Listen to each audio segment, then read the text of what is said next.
Hello, can you hear me? Yes. Well, I would automate paying taxes. I mean, man, it's quite a hassle. Yeah, for sure. Yeah, thank you for sharing. Um, yeah, so that was our icebreaker for today. So some of the things that we can go over is mute yourself when you're not speaking, raise your hand if you want to speak or ask a question, and then use the chat board to write your comments, your thoughts, questions, etc. Be respectful and also be curious.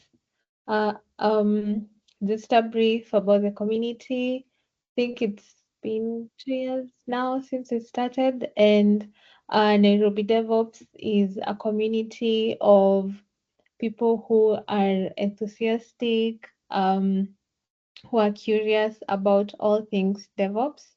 So, yeah, so our mission is to create a supportive and inclusive community that values diversity and supports learning and growth in areas DevOps.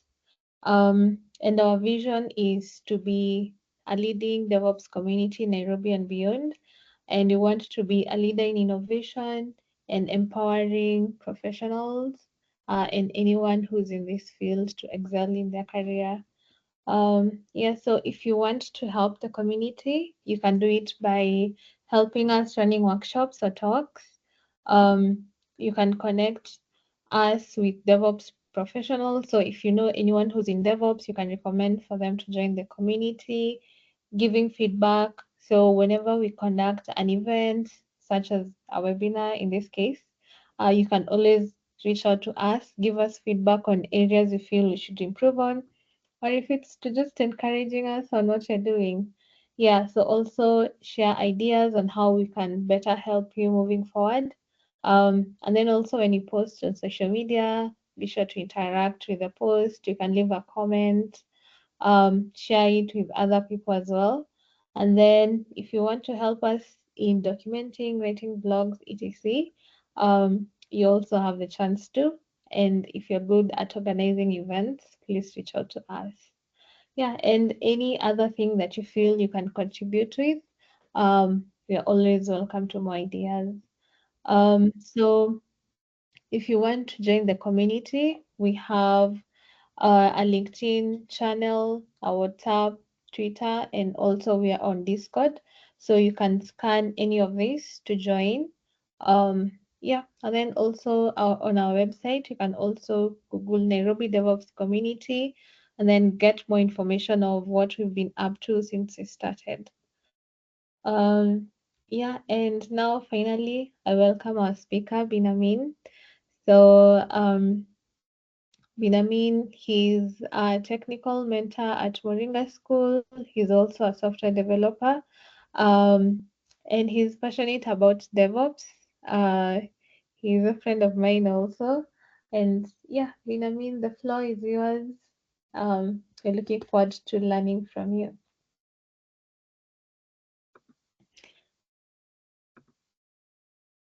So Thank you thank very much, you. Anita. Yeah, you're welcome. So you can go ahead and share your screen. Unfortunately, I cannot. Telling me only the organizers can present the screen. Okay, let me see.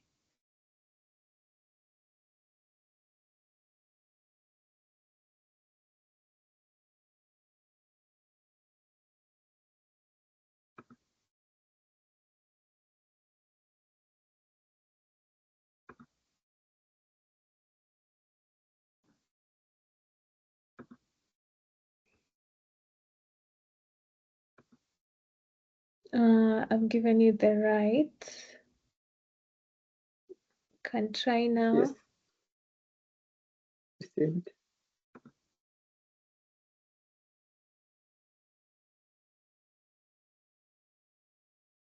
You can confirm that you're seeing my screen. Yes, yes, you can.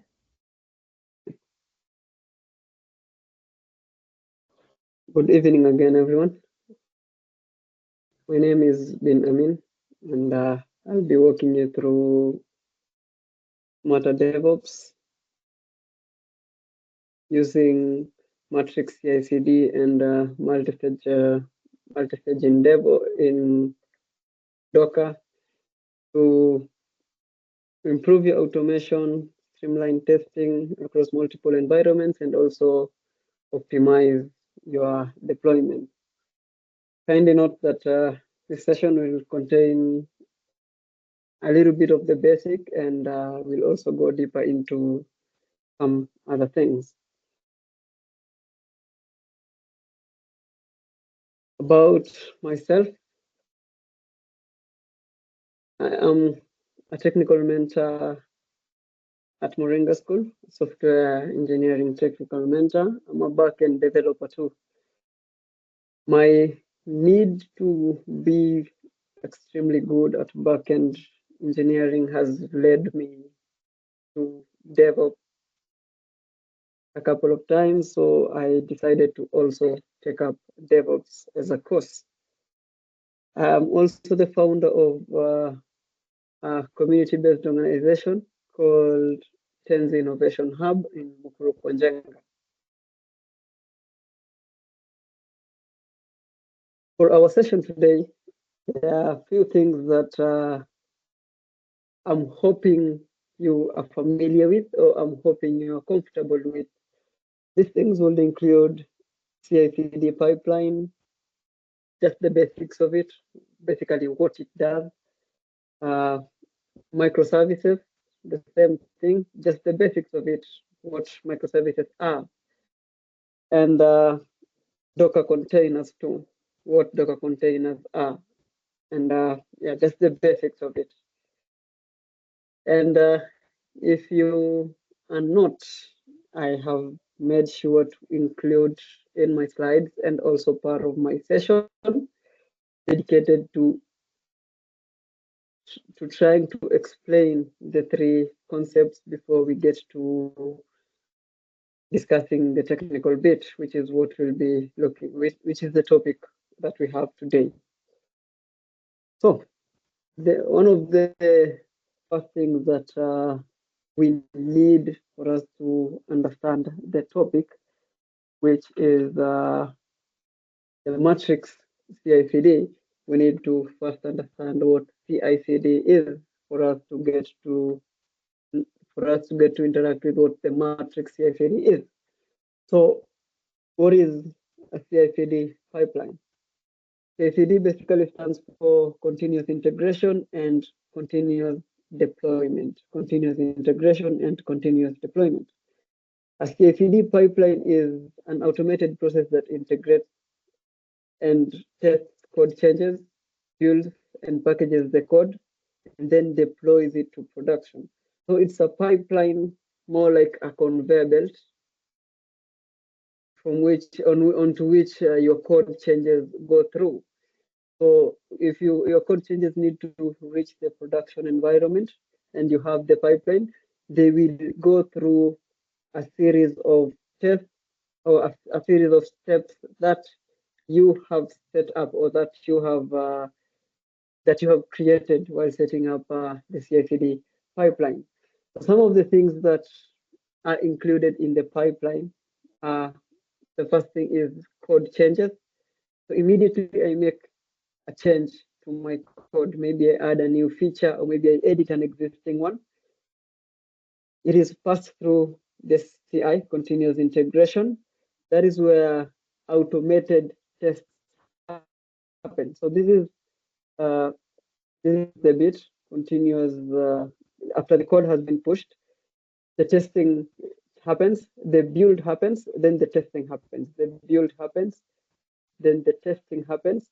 After the testing, then it is pushed to the production environment. All this will be part of the production environment.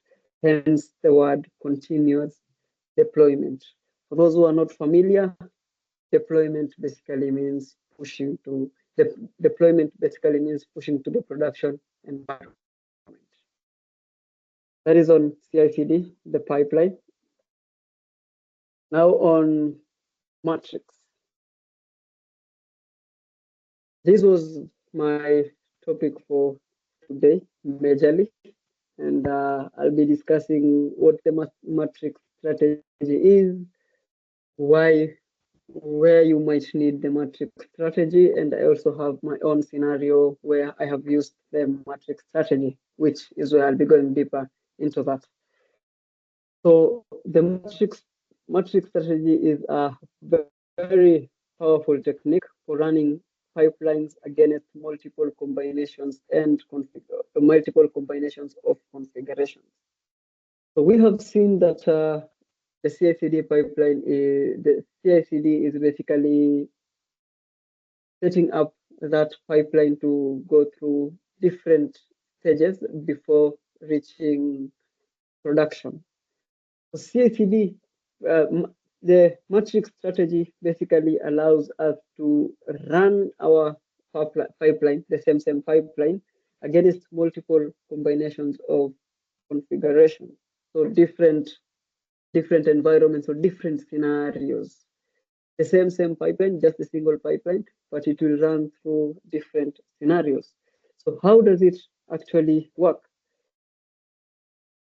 The matrix strategy basically allows you to define a set of variables, then your pipeline will execute multiple times. Your pipeline will execute multiple times. So it is more like a loop, but every time it picks up a different variable or a different combination of configurations,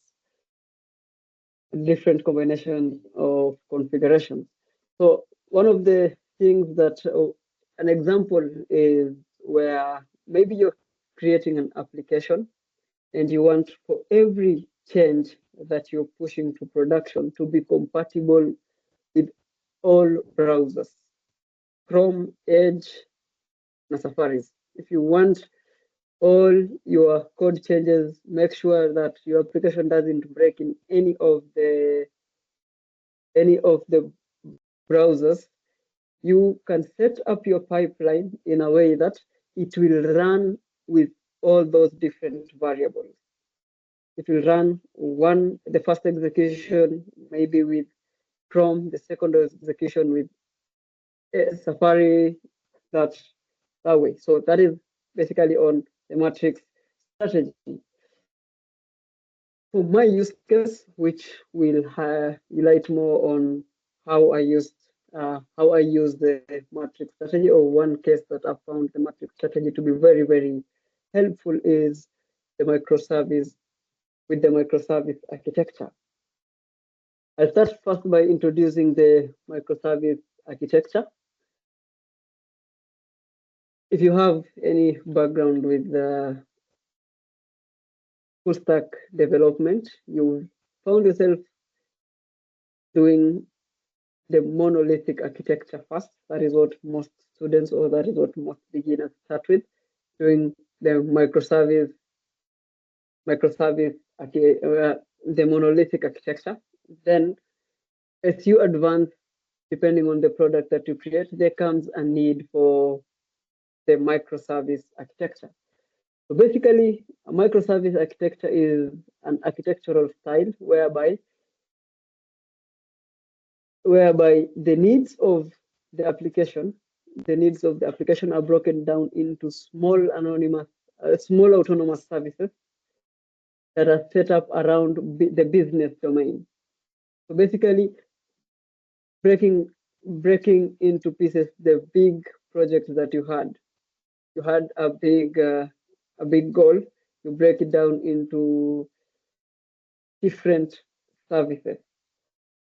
Services are known to be independent. This is an example of one, an e-commerce, maybe a store. In our store, we have different front-end applications, all of them different front-end dashboards, the store front-end and the admin front-end. Going back, looking at the back-end right here, the big application that we had, the e-commerce, is broken down into small chunks.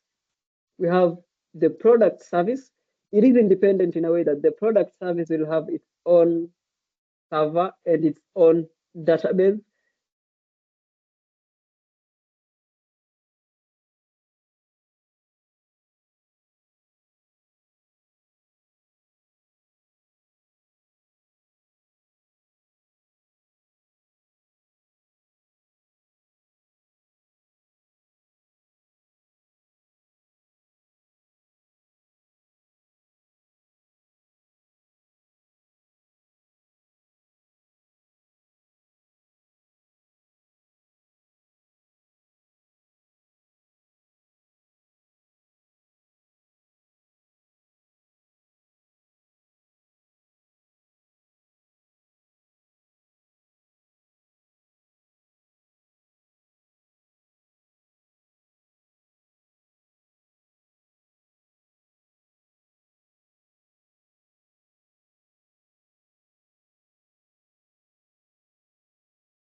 Yeah, he's joining.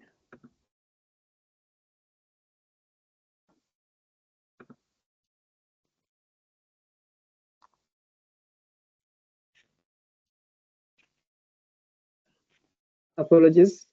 I don't know what happened. I think there was an internet issue.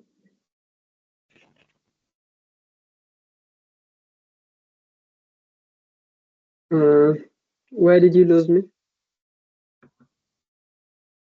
Anyone? Yeah. Sorry, did you ask what you said last? Yeah, I think you're asking if you are familiar with the pipeline. that's fine. Yeah. No. Yeah. Yes. I'd gone through this bit. Yeah. This is where we were. Yes. The microservice architecture. The reason I am bringing in this microservice architecture because it is very relevant to my use case. That is why I have it up there written as my use case. Basically, a microservice architecture is an architectural style where you design your application in a way that it has small autonomous or independent services set up around the business domain. So in our example, I was looking at an e-commerce application where we have multiple services. These are 5 services: product, cart, checkout, search, and authentication and user service. So all these are part of one application. They are serving either the one of the I would call them the same clients or the same front end, but they are independent in a way that each service has its own server and its own database. The same thing for the rest of the services.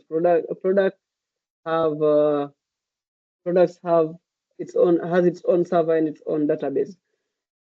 So I was creating something similar, actually almost the same thing, where I'm creating an e-commerce and I'm using a microservice architecture. This is where the need for the matrix strategy came in.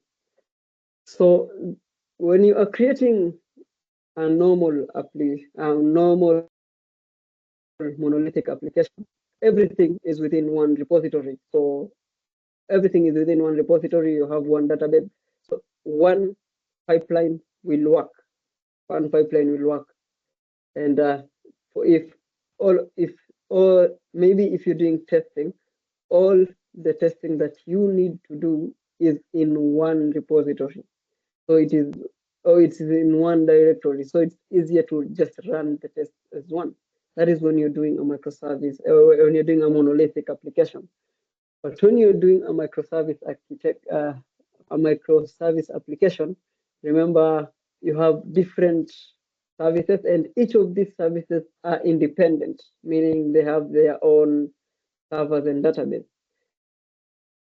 Please note that they are still part of the bigger application. So this was my plan A. Whatever I have here was my plan A. And this was my plan B, courtesy of the matrix strategy. This was my plan B, courtesy of the matrix strategy. When it comes to building microservice architecture, there are usually a number of options. You can choose to have each of your services in a completely separate repository. Maybe user service, it has its own private repository. The same thing with the notification, the same thing with the cart. Each of these services, you set them up with a completely separate repository for it. Option 2, set all the repositories, set all the services in one repository. but under different distinctions in a way that I know that these services are independent, even if they are part of one folder structure. This was my plan B. So back to my plan A. So my plan A was to have all these services separately, and each of them to have their own pipeline. That is why you can see the user service has its own workflow and it has its own pipeline. The same thing with the notification service all the way to the product service down here. All of them have their own separate pipelines. This plan was ineffective for me because one, I was learning microservices at the time, and two, I was working on the project alone. I did not have a team. So having multiple repositories will be a big problem. But I still wanted to have the experience. I still wanted to have that distributed system experience. I decided to go with my plan B. This is where I have all my services under one folder structure, under one directory. Then out of the directory, I have one pipeline. I have one pipeline. How will this work? This would work in this manner. For each time I make any changes from any of these services to any of these services, my pipeline will run. And when my pipeline runs, it will do tests for each of the services. If the user service had tests, it will run them, then proceed to run the notification test. The same thing with testing, the same thing with building, the same thing with the deployment. For every single change I do with my CI/CD pipeline, that it's like more like a loop. It will go through each of them. So how does the code look like for such a thing? These were the contents of my CI/CD file, of my YAML file. The contents were the first bit, which is setting up the strategy. I'm using GitHub Actions for my pipeline, which works very well for me, by the way. I set up a strategy, and the strategy that we'll use is matrix. Then we declare all our variables in this case. So our services are our variables in my case. My services are my variables. This side, these are this is how the matrix checks. This is how the matrix. This when the matrix is in action. Sorry. One, if I'm installing all the dependencies, if I make a change, it will have to run the pipeline. The pipeline will have to install the dependencies, and under working directory, it will go to services and matrix. Then it will loop through each of the service that I have under matrix. It will go to the user, run the installations for the dependencies, for the notification card service payment and product. The same thing when it goes to the next step, which is test. It will install tests for each of the services one by one. Mind you, these are completely independent applications. The only thing they share is a folder structure. But the only thing they share is a folder structure. But if it's servers, all of them have their own servers. If it is Docker containers, all these are multi-container applications, separate multi-container applications. So this one has its own containers, this one has its own containers and Docker Compose. This one has its own Docker file and Docker Compose, all of them separately, but they still get to use the same pipeline, courtesy of the matrix strategy. That is all on the matrix strategy. I'll proceed to my next topic, which is the multi-stage container, a way to optimize image size and improve security, and basically building a multi-stage process.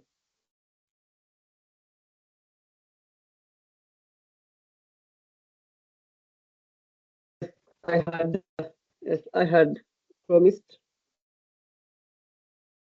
I have bits in my presentation that will help you understand a little bit of what I'm talking about if you are not entirely familiar. That is what I've done with the CI/CD, and that is what I've done with the microservice, and that is what I'll do with Docker. What is Docker?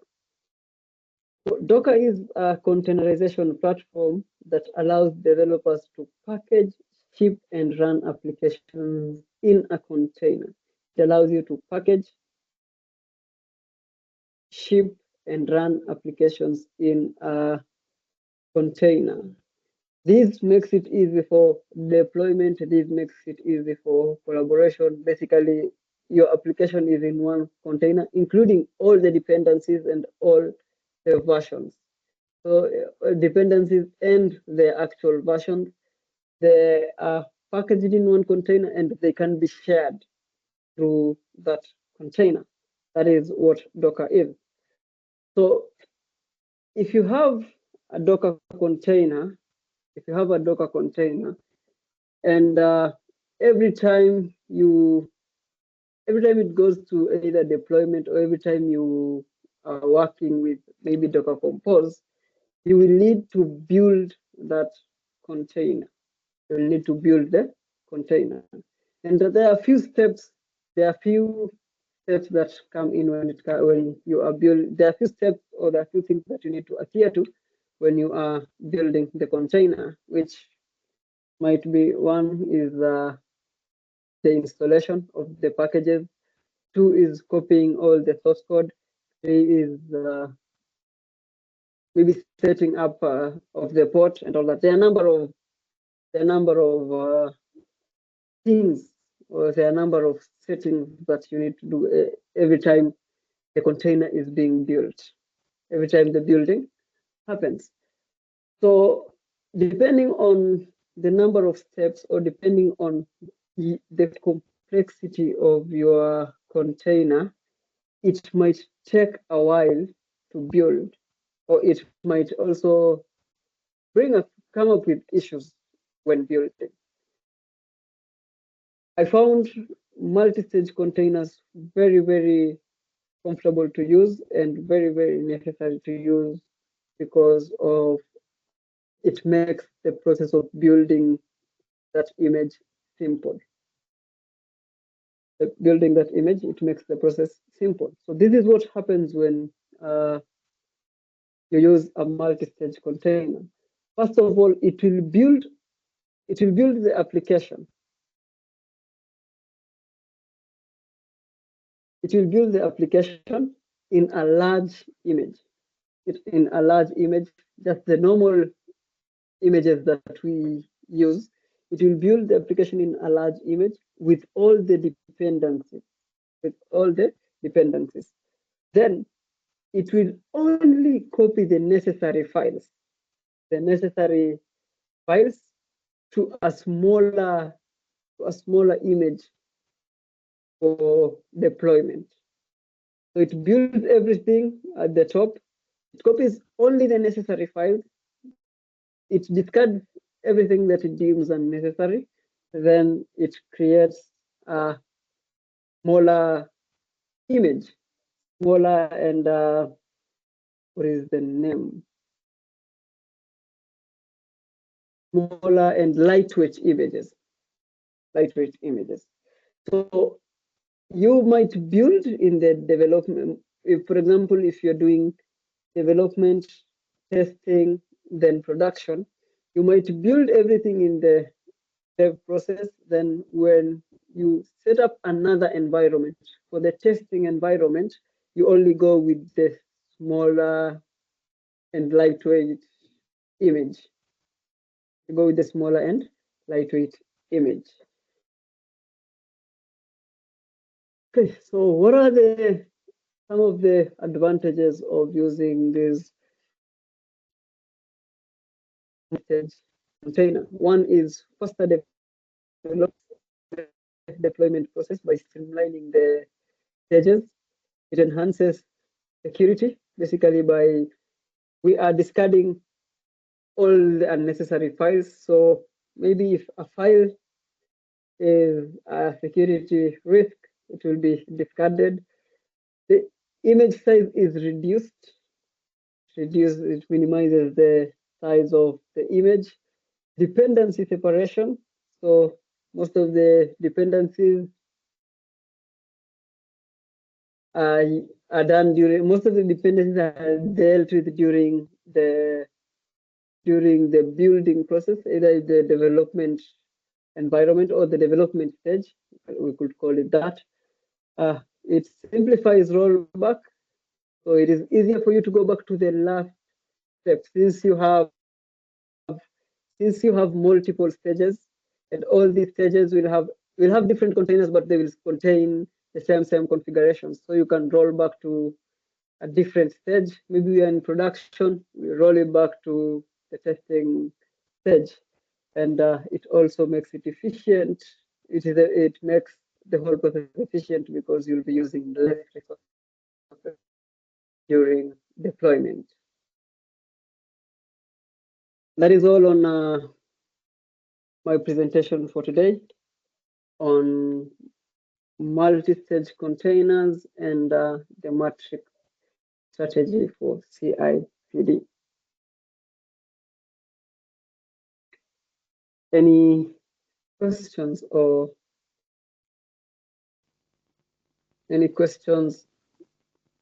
comments?